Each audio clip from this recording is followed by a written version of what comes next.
My dinner still isn't ready. If you're not going to take care of the housework, we're getting a divorce. I wonder who he thinks makes it possible for him to have meals. Fine, if that's how you feel, maybe we should get a divorce. What? I've had enough of this marriage and want to leave this house. Can you help me? Why should I? We're no longer connected, right? I'm Karen, a 34-year-old office worker. It's been a year since I married Shane. While many enjoy the bliss of newlywed life, my experience has been far from that. Honestly, our relationship has been strained. The root of the issue lies in his behavior. I overlooked it before marriage, but now I see that he's a classic domineering husband, overly controlling. Hey, where's the food? When will it be ready? I just got home. If you came home earlier, you could have made something yourself. What are you talking about? Don't you see I've been working hard and just got home? I was at work too. Your job can't be that important. I probably make more than you do. Bragging about your earnings. You're really narrow-minded. I hold a significant position at my company. I'll be earning more than you soon enough. Well, I hope that's true. Are you doubting me? How dare you question me like that? My husband reacts defensively to every word I say, trying to exert control. I'm going to set a curfew for you. A curfew? I was taken aback by his sudden declaration. We're not children. I'm serious. Be home by 7:00 p.m. Don't say such ridiculous things. I might be working late because of overtime. No matter how much I protested, my husband remained unyielding. Be quiet. I'm serious. You need to follow this rule. A promise should be made with mutual agreement. What my husband was imposing was nothing but coercion, a blatant threat. A few days later, after coming home past 8:00 p.m. due to work, I was met with an unbelievable situation. What? What do you mean? As I tried to unlock the front door, I realized the chain was on. Panicking, I pressed the intercom. Yes? I heard my husband's voice through the intercom. What's going on here? What do you mean? We agreed on a curfew of 7:00 p.m., didn't we? Huh? You were serious about that? Of course I was serious. I told him that while he speaks with such confidence, his behavior is just childish. I really want him to stop. Stop the nonsense and just open the door. No way. You always get so full of yourself. Full of myself? What are you talking about? I'm saying you act so arrogant when you think you have the upper hand. In the end, my husband really refused to let me into the house. I was deeply unsettled by his drastic change, wondering how he could have become so different from the man I once knew. We had first met at a social mixer. At that time, he was a successful businessman working for a top company, and he was very intent on winning me over. With his career and finances stable, I was drawn to his advances. He was always polite and respectful, and that didn't change when we started dating. I believe he was a kind and wonderful man, and I was truly happy when he proposed. Karen, I vow to make you happy with these hands of mine. Trust me, and let's build a future together. Yes, thank you. I look forward to supporting each other. I had believed that marrying him would surely lead to happiness, but once we were married, it was far from what I had imagined. My husband turned out to be selfish, arrogant, and prone to verbal abuse. To make matters worse, about 6 months after our marriage, he abruptly quit his job. You quit your job? Why? That company wasn't worth it. They didn't appreciate my talents. Why should a junior be promoted over me? It's absurd. He left his job on a whim, frustrated by his lack of promotion. It was a shocking turn of events. I had respected him as a confident professional working at a prestigious company, and I had tolerated his verbal abuse as a result. But now, my once elite husband was suddenly unemployed. He went to numerous job interviews afterward, but none resulted in an offer. Damn it, why is this happening to me? I come from a top company. Even though I'm lowering myself by applying here, why can't I get the job? Maybe it's your attitude that's coming through in the interviews. Ha! Don't act like you know anything. Your workplace is a lower-ranking company anyway. That's harsh. So, you think so? I'm just speaking the truth. My husband took out his frustration on me. He had always been controlling at home, but his verbal abuse escalated significantly. Eventually, unable to find a new job, he settled for a part-time position working only 3 days a week, claiming it was due to job hunting. His income dropped to around $700 a month, yet he continued to act arrogantly toward me. My view of him deteriorated daily, and I regretted marrying him more and more. I found myself constantly overwhelmed with household chores and meal preparations while enduring his endless complaints. It felt like dealing with a teenager, and I was left physically and emotionally drained despite everything.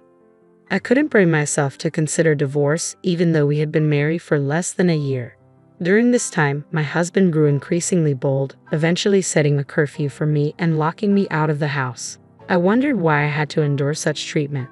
After coming home exhausted from work and even doing the grocery shopping, he locked me out for missing the curfew. I was completely bewildered. Normally, I would consider returning to my parents' home, but since they had passed away, I didn't know where to turn.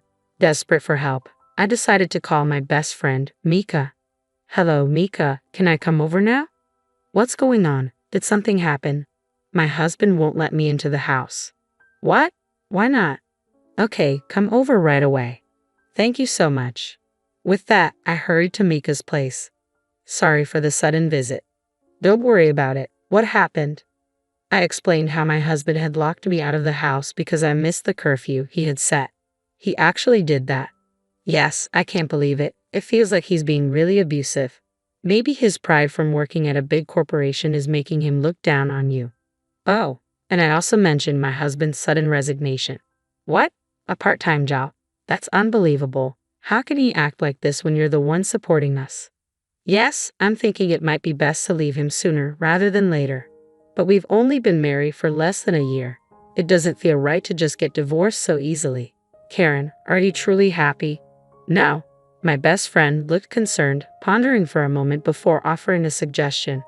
"I'm not sure if your marriage can be salvaged, but maybe you should start documenting his abusive behavior. You could keep a record or even make recordings." "Really?"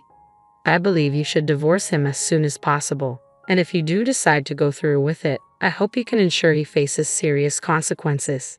"Yeah, you might be right." "Exactly. It's important to document everything, and I'm here to support you through this. If you need a safe place, you can always come here." "Thank you, Mika." My best friend was a tremendous source of comfort and support, and I was truly grateful. Having her as an ally gave me the courage I needed. To show my appreciation, I used the ingredients I had bought from the supermarket to prepare a homemade meal for her. "This is delicious, Karen. You're really skilled at cooking." "Really? It's been a while since someone praised my cooking, so I'm thrilled to hear that." Reuniting with my best friend after such a long time lifted my spirits. After leaving Mika's house, I sent an apology to my husband. Once he forgave me, I returned home. "Have you really thought about what you did wrong?" "Yes, I realize I was wrong. I'm sorry." As I apologized with my head bowed, my husband's expression softened with satisfaction. "As long as you understand, that's fine. Just be more careful next time." From then on, I did my best to meet my husband's demands. Despite my efforts, he often resorted to insults when he was in a bad mood. His words were belittling and dismissive, and each time they cut deep. I began recording these incidents, gathering evidence for when I reached my breaking point. My husband remained unemployed, only working part-time. It seemed he wasn't even trying to find a new job, as if he had given up. I was managing to support both of us with my income and handled all the household chores.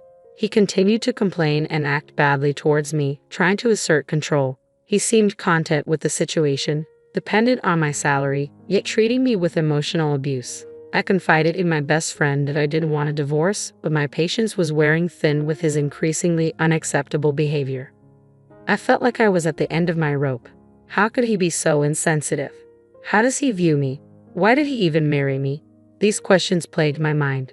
One day, after being forced to stay late at work, I arrived home past 7:00 p.m. Thankfully, my husband was out and hadn't returned yet, so I managed to get inside and began hastily preparing dinner. But he came home soon after. "Oh, well, welcome back." Noticing that dinner wasn't ready, he looked displeased. "Why isn't dinner ready yet?" "I'm sorry, it will be ready soon." "Don't lie, it looks like you've just started." I apologize. I just got home. As we talked, I noticed he was carrying a bag from an expensive brand. While I was working hard, he had been leisurely spending on luxury goods. His selfishness was infuriating and inexcusable. Despite this, he continued to berate me, completely disregarding my feelings. "Are you incapable of learning, or are you deliberately trying to provoke me? You incompetent fool. If you neglect the household, we'll get a divorce. Do you understand?" In that moment, My patience snapped. Did he really think he was entitled to a meal provided by someone he treated so poorly? Fine, if that's how you feel, shall we get a divorce then? What? My husband looked stunned. I've decided to leave this house. Are you really serious about divorcing me? Yes, I can't continue with you. You're superficial, useless, arrogant, and the worst partner I've ever had. My words seemed to ignite fury in my husband. His face reddened and his whole body trembled with rage. How dare you speak to me like that? As a low-ranking employee, you have no right to criticize me. I have no use for a woman like you. With that, he pulled out a prepared affidavit from a drawer. I hadn't realized he had it ready, but it worked to my advantage. I quickly signed the document, gathered my things, and left. Now, I had severed all ties with him. Feeling liberated, I headed to Mika's house, where she greeted me warmly. You've worked hard. Now you're free. Yes, I wouldn't have had the courage to divorce without your support. I'm really grateful. Don't let your guard down. It's not over yet. He needs to face the consequences. Absolutely and thoroughly. I hired a lawyer and filed a lawsuit against my ex-husband for moral harassment. He seemed quite flustered, clearly not expecting a legal battle. Why me? And don't mess around. He erupted in anger. I was relieved to leave the details to my lawyer, avoiding direct confrontation with his outbursts. My lawyer methodically presented the facts and evidence, and eventually, my ex-husband seemed to resign himself to the situation. He had been blaming me for the divorce to his parents, but the lawsuit compelled them to seek the truth. Upon learning the full story, they were horrified and decided to disown him. Now that he had lost his support system, my ex-husband was left to figure out how to manage on his own. He continued living in the expensive apartment he had always coveted during his employment. Even after quitting his job, I had been transferring money to cover his rent. But now that we were divorced, he had to handle his living expenses, rent, and compensate me for his abusive behavior. With rent set at $1,000 a month and his income not sufficient, he was in dire straits and reached out to me for help. Hello, what's the problem? Help me, I'm at a loss here. Why should I help you? We have no obligations to each other anymore. But we once loved each other, didn't we? That's unsettling. What do you mean? Do you think you're entitled to forgiveness just like that? Do you realize how deeply you've hurt me? I'm sorry. I'll apologize properly.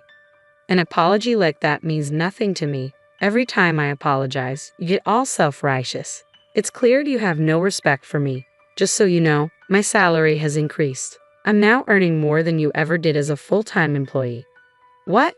You used to belittle me for being in a lower position, but it turns out you were the one in a weaker position. Your contentment with a part-time job and failure to find a new full-time role only highlights your own shortcomings. No way. My ex-husband was shattered to discover that he was now inferior to me, someone he had once looked down upon. There's nothing more to discuss. If you contact me again, I'll report you to the police. Hey, wait. I declared this firmly, ignoring his pleas and ending the call. I had already blocked his number and intended to sever all ties with him. Later, I learned from my former in-laws that he had settled his unpaid rent with a loan and moved out of his apartment. He is now working full-time and living in a more affordable place. Despite this, he continues to make alimony payments to me on time, indicating that he's working hard with a renewed sense of purpose. However, that doesn't mean I have any desire to reconcile. I am now living in a spacious new flat with my best friend Mika. We fill our days with fun, conversations, evening drinks, and a peaceful, fulfilling life. I am deeply grateful to Mika for her support and plan to give her a special gift as a token of my appreciation.